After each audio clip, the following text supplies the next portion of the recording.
joy and spontaneous laughter, inexplicable to outsiders, and of the solemn awe at the wonder of it all. Oh. There's a little family drama going on over there. But each of us may know well our own family experience, but it doesn't make us experts. None of us really has the right to generalize and project as normal the story or pathway that we've experienced. And the point is this, that in each of these stories, God is certainly at work, guiding, prompting, consoling us all in a unique and precious way. So that's what we start with this afternoon, the wonder of God's call, of his vocation to each of us in our lives. Now, Pope Francis has a way of speaking about this. He calls it God's call to holiness.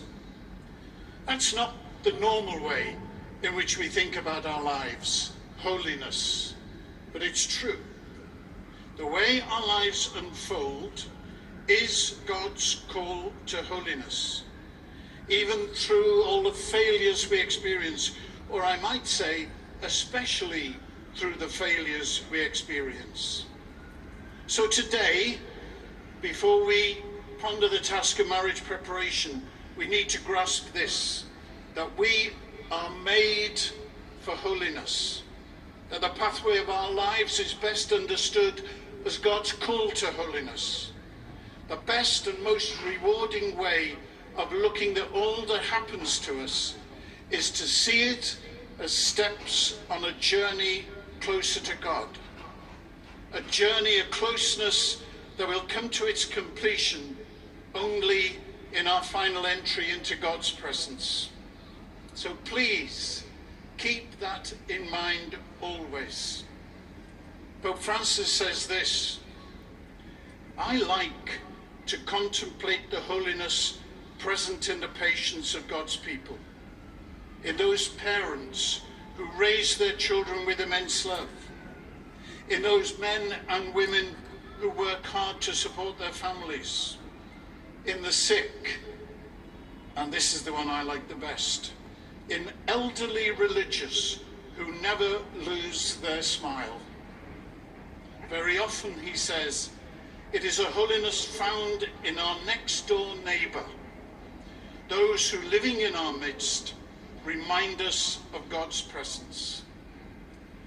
He continues by saying these two important things, that this holiness to which we're all called grows through daily actions, small gestures, the building blocks of family life. And secondly, that this holiness is the work of the Holy Spirit. In the lives of the saints, he says, the Holy Spirit writes a clear narrative of some aspect of the wonder of Jesus so that we may understand it more clearly and grasp it more closely. And this writing by the Holy Spirit is true in the life of each one of us. In preparing for this afternoon, I thought all about what I've learned from my parents. I asked myself this, what aspect of the life of Jesus did the Holy Spirit compose in the lives of my parents that I might learn and treasure? Now this is my answer.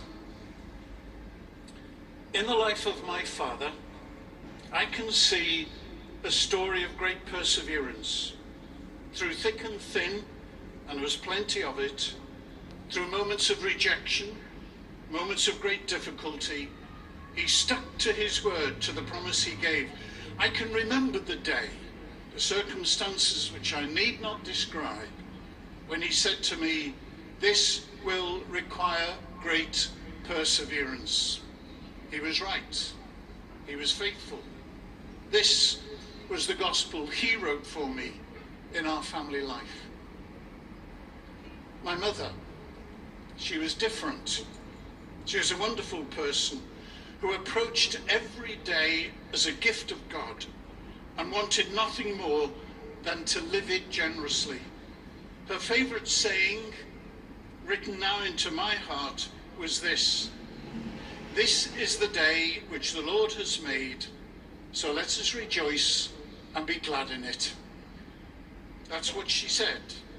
That's what she did, even on days when she was reduced to tears, or days marked by patient love, days marked by carrying the cross. So today, let's follow her and recognize that this too is a day made by the Lord, so that we may rejoice and be glad in it.